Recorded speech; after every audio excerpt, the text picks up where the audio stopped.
Depuis l'apparition du Covid-19, les passagers doivent désormais se munir d'un test négatif avant l'embarquement. En Côte d'Ivoire, des usagers du transport aérien n'ont pas pu embarquer car ils n'ont pas reçu à temps les résultats. Malgré le paiement obligatoire d'une taxe Covid de 50 000 francs CFA par tous les voyageurs au départ d'Abidjan, de nombreux usagers ne reçoivent pas leurs résultats en temps et en heure et se voient refuser l'embarquement, ce qui entraîne des surcoûts et beaucoup de stress.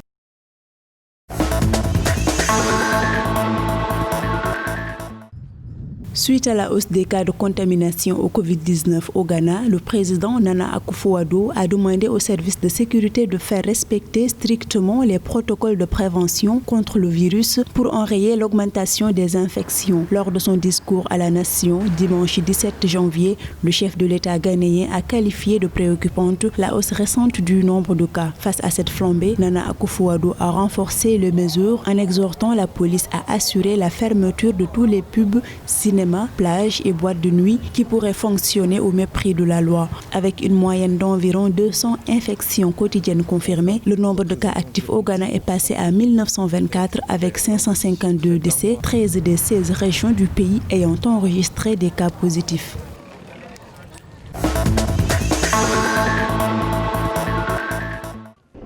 Au Rwanda, le ministère de l'Éducation nationale a décidé de fermer les écoles de Kigali, la capitale, à compter du lundi 18 janvier pour contenir davantage la propagation du Covid-19. Cette mesure s'applique à toutes les écoles maternelles, primaires et secondaires publiques et privées. En effet, elle ne concerne pas les établissements scolaires situés en dehors de Kigali. Cette mesure contraint de nouveau les étudiants à l'apprentissage à distance. Le pays des 1000 collines a connu un pic d'infection, principalement à Kigali où on a révélé dimanche 182 nouveaux cas à travers le pays, portant ainsi le nombre à 11 032 cas avec 7 363 guérisons et 142 décès.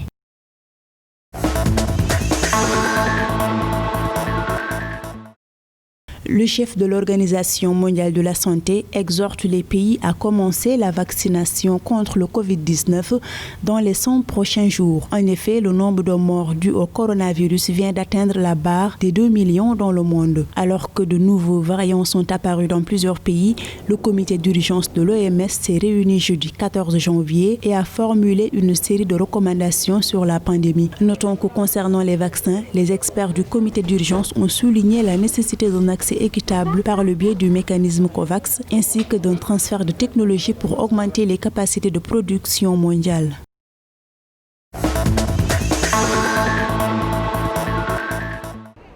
La Tunisie a enregistré 2859 cas supplémentaires et 76 nouveaux décès dus au virus dimanche 17 janvier. Le nombre total des cas confirmés dans le pays vient d'atteindre la barre de 180 090 cas. Depuis le début de la pandémie, c'est au total 5 692 personnes qui ont succombé au Covid-19 à travers le pays. La Tunisie sortira lundi d'un confinement général de 4 jours pour entamer un confinement ciblé jusqu'au 24 janvier courant où les cours seront suspendus de même que toute activités culturelles, sportives, en plus d'un couvre-feu nocturne et de l'interdiction de tout rassemblement dans l'espace public et de la circulation interprovinciale.